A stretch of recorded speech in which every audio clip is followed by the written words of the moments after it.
Sampah plastik banyak berserakan di Waduk Saguling. Kondisi ini, jika dibiarkan akan sangat mengancam pasokan listrik Jawa Bali yang dihasilkan oleh pembangkit listrik tenaga air atau PLTA Saguling.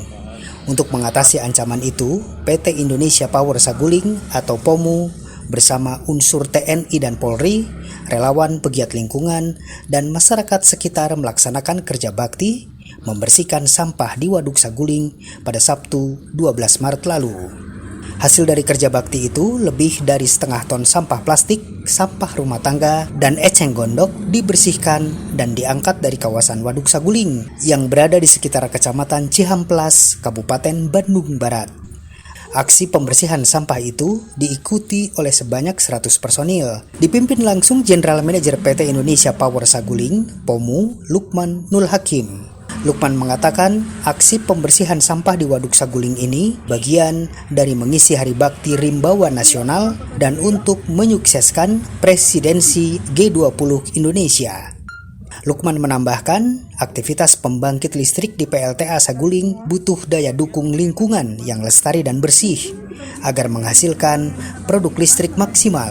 Untuk itu perlu dilakukan pembersihan sampah secara berkala, sebab sampah dan limbah bisa mempengaruhi kualitas air, sedimentasi, dan ancaman bencana alam lainnya. Sampah yang berhasil diangkut dalam kegiatan ini mencapai lebih dari setengah ton atau sebanyak 588,71 kg.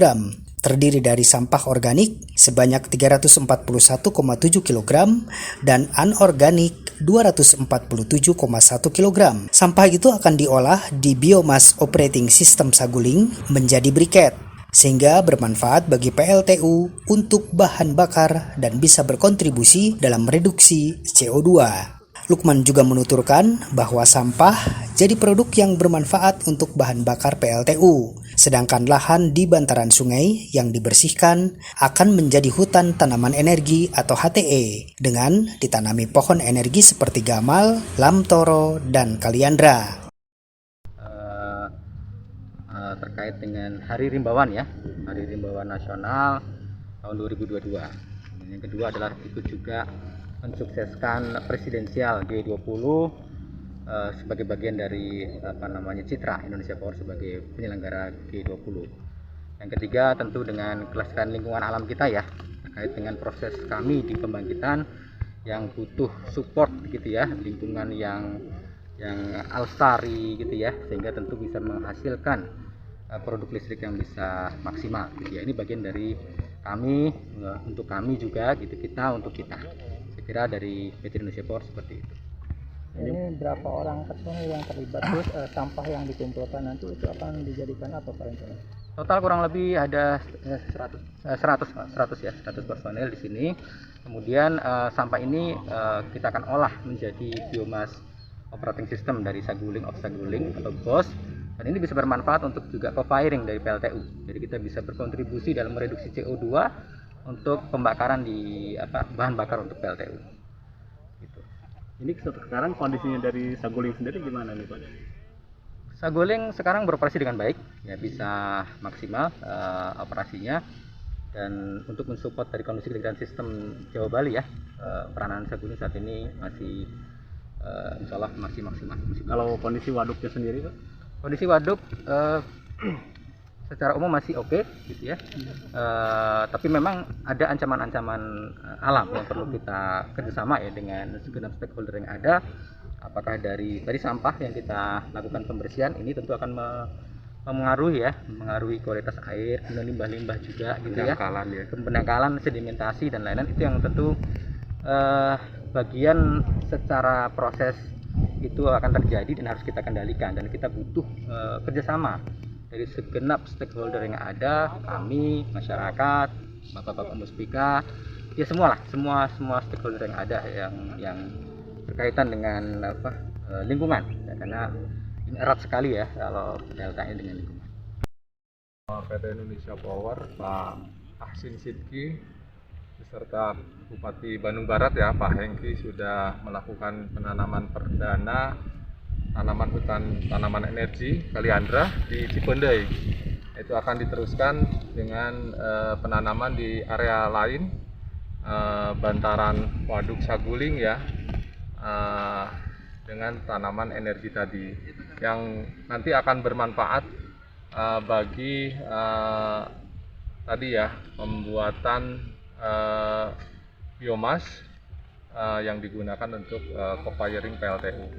Barangkali itu tambahan dari program penanaman hutan tanaman energi di PT Indonesia Power yang akan dilaksanakan sesegera mungkin ya, di tahun 2022 ini. Tanaman hutan itu. Hutan tanaman energi.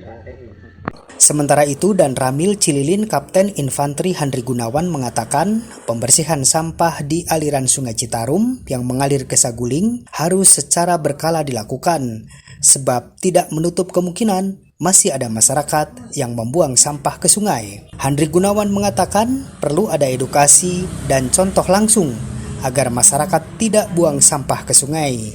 Kemudian, masih banyak lahan tidur di bantaran sungai yang harus dimanfaatkan supaya tidak dipenuhi sampah. Indonesia Power, khususnya kepada Pak Manajer yang telah melaksanakan kegiatan pembersihan sekitar sungai Saguling ya. Dan harapan saya juga tidak hanya sekarang ini, tapi rutinitas ya, mungkin terus-terusan, mungkin berapa tahun sekali gitu ya. Mudah-mudahan bisa diikutin sama warga sekitar. Ini ya dari Indonesia Power itu sebagai ajakan secara halus gitu kan, ngasih ngajak tapi ngasih contoh ya, seperti ini. Jangan hanya sekedar hanya himbauan aja. Jadi saya ya salut sama Indonesia Power ya, yang sudah merencanakan dan melaksanakan kegiatan pembersihan sekitaran sungai, karena kalau di sungai ini kan lahan tidur tuh masih banyak gitu ya. Mudah-mudahan ya kedepannya tidak ada lahan tidur lagi, semua lahan bisa dimanfaatkan, bisa berguna bagi kita semua ya, khususnya bagi masyarakat sekitar. Mungkin itu saja yang saya sampaikan. Di sisi lain, pegiat lingkungan dari Gema Jabar Hejo, Asep Ismail, mendorong stakeholder terkait melakukan edukasi pengelolaan sampah yang bisa bernilai ekonomi. Menurutnya, kalau ada nilai manfaat secara ekonomi, masyarakat pasti tergerak untuk mengurangi sampah di sekitar Saguling. Tapi kalau hanya sekedar bersih-bersih saja, tentu akan sulit. Apa yang kita cita-citakan dengan lingkungan yang baik dan bersih itu. Terus yang keduanya, bahwasannya saya Dari Cililin, Kabupaten Bandung Barat, Rizky Nur Hakim melaporkan.